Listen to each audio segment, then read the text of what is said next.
RBI का स्थापना कब हुआ था। तो आपको मालूम होगा कि आरबीआई का स्थापना 1 अप्रैल 1935 में हुआ था। मैं बोला हूं कि आरबीआई का प्रथम गवर्नर बोला हूं, ना कि मैं भारतीय बोला हूं। तो आरबीआई के प्रथम गवर्नर जो थे ना, सर ओसबर्न थे। कौन थे? सर ओसबर्न थे।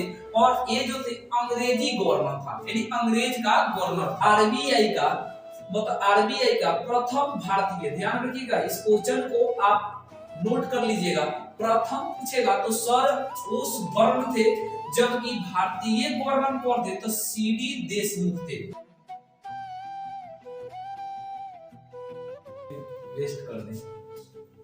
तो नमस्कार दोस्तों, मैं हूं शरण कुमार और आप देख रहे हैं मेरा न्यू कोचिंग का ऑनलाइन प्लेटफॉर्म संसार विश्लेषण। दोस्तों आज का हम अपने टॉपिक जो लेकर के आए ना, आरबीआई लेकर के आए हैं। आरबीआई का फुल फॉर्म क्या होता है? Reserve bank of India.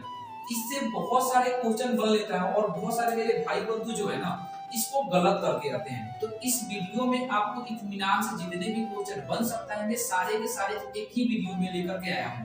तो चलिए हम लोग बिना टाइम गवाए वीडियो को शुरू कर लेते हैं। आपको मालूम होगा कि आरबीआई का फुल फॉर्म जो होता है रिजर्व बैंक ऑफ इंडिया होता है, जिसे हिंदी में भारतीय रिजर्व बैंक कहते हैं। अब बात आता है कि आरबीआई का, तो पहला क्वेश्चन आपसे का बनता है कि आरबीआई का स्थापना कब हुआ था। तो आपको मालूम होगा कि आरबीआई का स्थापना 1 अप्रैल 1935 में हुआ था।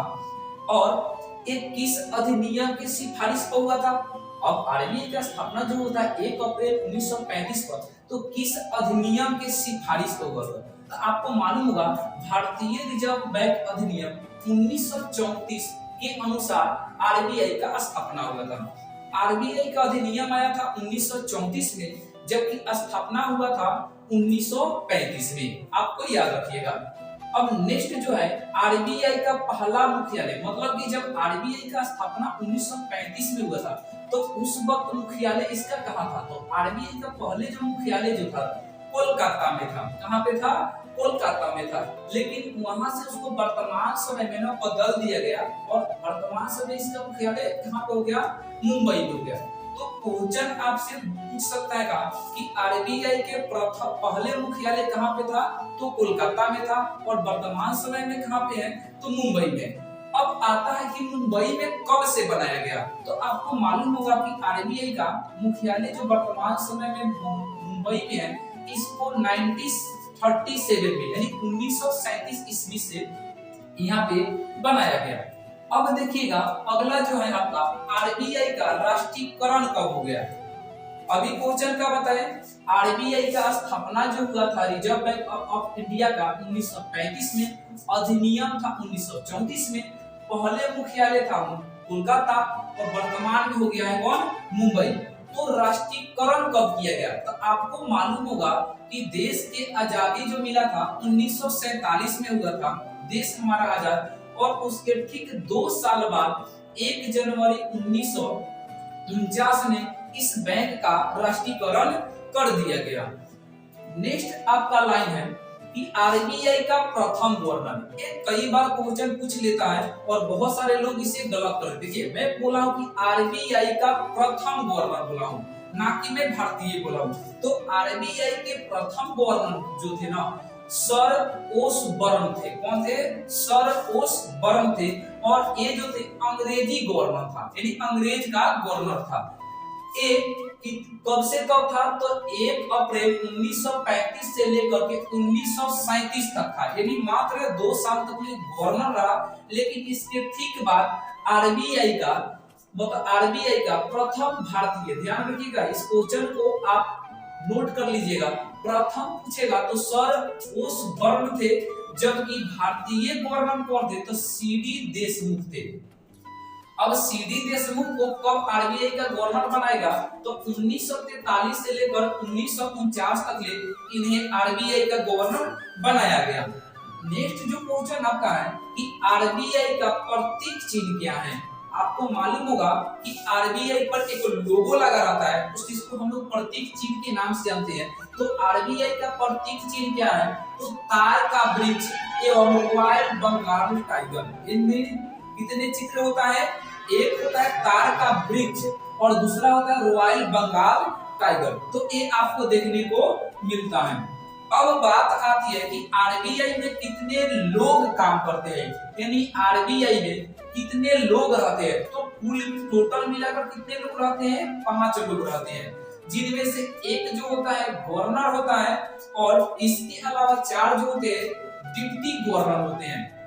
तो आपको मालूम होगा कि आरबीआई का लोगो और क्या होता है? तार का वृक्ष एवं रॉयल बंगाल टाइगर होता है, जबकि इसमें 5 लोग रहते हैं। एक जो होते हैं गवर्नर होते हैं और 4 जो होते हैं डिप्टी गवर्नर होते हैं। नेक्स्ट जो है आपका आरबीआई के गवर्नर का नियुक्ति कौन करता है? तो आपको मालूम होगा कि आरबीआई के गवर्नर के नियुक्ति कौन करता है? तो वर्तमान समय के प्रधानमंत्री। जिस समय आरबीआई के गवर्नर का नियुक्ति होता है उस समय के जो प्रधानमंत्री होते हैं, अभी वर्तमान समय के प्रधानमंत्री कौन है? नरेंद्र मोदी है। आप हमें कमेंट में बताइएगा कि ये जो नरेंद्र मोदी है तो कितने नंबर के प्रधानमंत्री हैं। तो आपको मालूम होगा कि इसका नियुक्ति कौन करते हैं? प्रधानमंत्री, लेकिन किसके सिफारिश पर? तो आपको मालूम होगा वित्त मंत्री के सलाह पर इसे नियुक्ति करते हैं। इसके सिफारिश पर, यानी वित्त मंत्री। और वर्तमान समय में वित्त मंत्री जो है निर्मला सीतारमण है। ठीक है, अगला आपका आता है कि आरबीआई के गवर्नर का वेतन जो कितना होता है। तो आपको मालूम होगा कि आरबीआई के गवर्नर का वेतन जो होता है ना 2.5 लाख रुपया होता है। कितना होता है?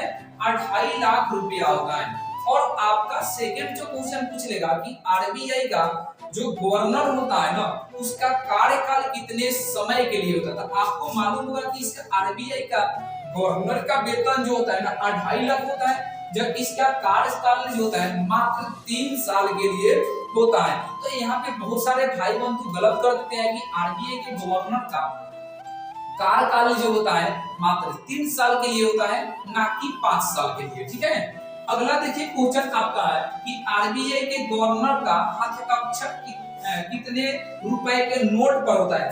आपको मैं फैक्ट की बात करूं ना तो आपको देखिएगा आरबीआई के गवर्नर का हस्ताक्षर जो होता है 1 रुपया के अधिक के नोट पर होता है। जैसे में 1 रुपया के अधिक का नोट कौन हो सकता है?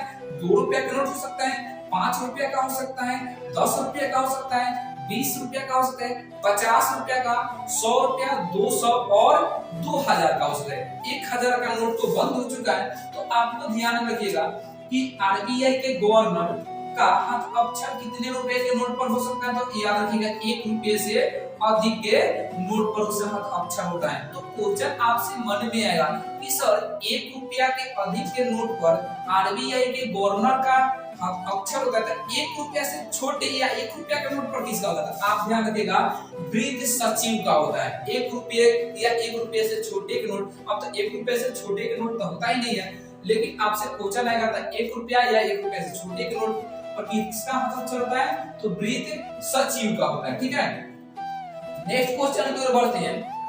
नेक्स्ट आपका क्वेश्चन है कि आर, ये रुपया का जो चिन्ह है ध्यान में रखिएगा, इसे रुपया कहते हैं। तो ये रुपया का चिन्ह किसने दिया था? आपको मालूम होगा कि पूर्व गवर्नर जिनका नाम था उदय कुमार, इन्होंने क्या किया था? एक आईटीआई के गवर्नर नहीं, आईटीआई के एक मेंबर थे, इन्होंने इस रुपया का चिन्ह यानी सिंबल दिए थे। ठीक है, नेक्स्ट क्वेश्चन है कि बैंकों का बैंक किसे कहा जाता है। आपको मालूम होगा कि बैंकों का बैंक किसे कहा जाता है? तो रिजर्व बैंक ऑफ इंडिया को कहा जाता है, अर्थात आरबीआई को कहा जाता है। नेक्स्ट आपका क्वेश्चन है कि भारत का केंद्रीय बैंक किसे कहा जाता है। आपको बैंकों का बैंक पूछे या भारत के केंद्रीय बैंक पूछे, सभी के सभी आंसर क्या होता है? आरबीआई को कहा जाता है। अब आपको मालूम होगा कि इसके अलावा थोड़ा सा और क्वेश्चन आपको पूछ लेगा कि सबसे अधिक कौन सा ऐसा गवर्नर था जो सबसे लंबे समय तक बना था, कौन सा ऐसा गवर्नर था जो सबसे कम दिनों के लिए बना था। आपको यहाँ पे सबसे कम दिन तक बनने वाला एकमात्र गवर्नर है जिसका नाम था अमिताभ कांत। ये कितने दिन के लिए मात्र बने थे गवर्नर आरबीआई का? तो 20 दिन के। और ये कितने नंबर का थे? तो 16 नंबर का ये गवर्नर थे। अब आपको आ गया कि सबसे कम दिनों तक बनने वाले गवर्नर को थे अमिताभ का, जो मात्र 16 दिन के लिए, मात्र 20 दिन के लिए बने थे और 16वां नंबर के एक गवर्नर थे। तो सबसे अधिक दिन तक ले बनने वाला आरबीआई के गवर्नर कौन था? तो आंसर हो जाएगा बेनेगल रामाराव। ये कितने साल के लिए बने थे? तो 7 साल 197 दिन तक ये एक गवर्नर के पद पर रहे थे। अब आपसे क्वेश्चन पूछेगा कि वर्तमान समय में कौन आरबीआई के गवर्नर है? तो आपको मालूम होगा कि वर्तमान समय में आरबीआई के गवर्नर जो है ना, शक्तिकांत दास हैं। कौन सा है? शक्तिकांत दास। और कितने नंबर का है? तो 25वें नंबर के गवर्नर हैं। अब थोड़ा सा एक्स्ट्रा फैक्ट की बात करें ना, तो आपको सभी को मालूम होगा कि जो क्या कहता है, पैसा पे जो चित्र जो है ना, कौन किस पे था? आपको मालूम होगा कि 10 रुपये के नोट पर किसका चित्रण है? तो कोणार्क का सूर्य मंदिर का चित्र का अंकन किया गया है। और कोणार्क का सूर्य मंदिर कहाँ पे है? कर्नाटक में है। ठीक है। अगला है आपका 50 रुपये के नोट पर किसका चित्र अंकन है? तो आपको मालूम होगा कि 50 रुपया के नोट पर आपको हम्पी का रथ मंदिर का चित्र अंकन है। और ये भी हम्पी का रथ मंदिर कहाँ पे पड़ता है? तो ये भी कर्नाटक में है। तो आपको मालूम होगा कि 10 रुपया के नोट पर कोणार्क के सूर्य मंदिर और एक कर्नाटक में, जबकि 50 रुपया के नोट पर भी कौन सा? हम्पी का रथ मंदिर, ये भी कर्नाटक में है। अगला है 200 रुपया का नोट। आपको मालूम होगा ना कि 200 रुपया के नोट का चित्र मतलब किसका चित्र है? तो आपको याद होगा सांची के स्तूप का चित्र अंकन है। जबकि अगर 2000 की बात करें तो मंगलयान, 2000 के नोट पर किसका चित्र अंकन है? तो मंगलयान का चित्र है। एक बच जाता है आपका 100 रुपया का चित्र। 100 रुपया के नोट पर किसका चित्र अंकन है? तो आपको मालूम होना चाहिए रानी की वाव। एक बार रिवीजन कर लीजिए। 10 रुपया पर कोणार्क के सूर्य मंदिर का, 50 रुपया पर हम्पी के रथ मंदिर का, 200 रुपया पर सांची के स्तूप का, 500 रुपया पर लाल किला, अच्छा 500 रुपया को भूल गए थे, 500 रुपया पर किसका चित्रण है? तो लाल किला। लाल किला कहाँ पे है? दिल्ली में है। 2000 के नोट पर किसका है? मंगलयान। और 100 रुपया पर किसका है? रानी की वाव। अब थोड़ा सा बात आता है, आपको मालूम होगा कि इंडिया में सिक्का का ढलाई कौन करता है? आपको मालूम होगा यदि भारत में सिक्का का ढलाई कौन करता है? तो वित्त मंत्रालय करता है। कौन करता है?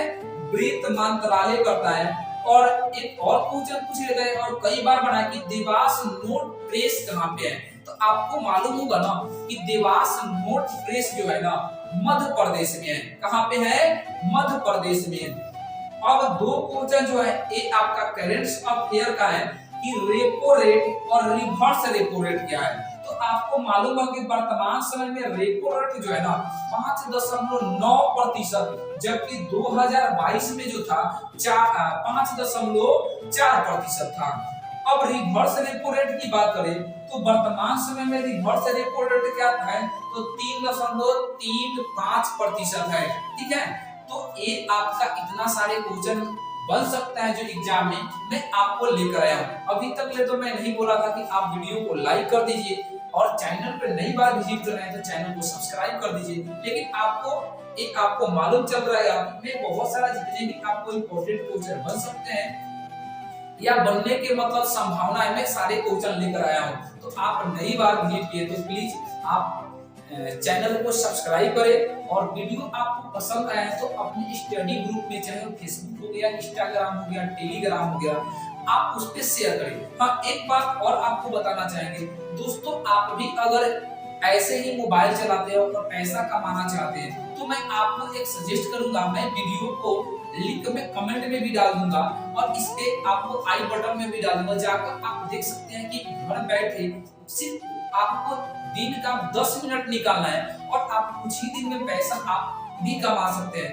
तो आपके बारे में उसका और जानना चाहते हैं, उस पैसा कमाना चाहते हैं, अगर आप भी स्टूडेंट हैं तो उस वीडियो को जाकर देख ले और किस तरह से पैसा कमाना है। फिर भी आपको कोई तकलीफ होगा तो आप हमें कमेंट में करके बताइएगा, उसका हम आपको जवाब अगले आपको वीडियो में बनाकर या आपको हम मैसेज करके आपको बता देंगे। ठीक है, तो मिलेंगे नेक्स्ट वीडियो में।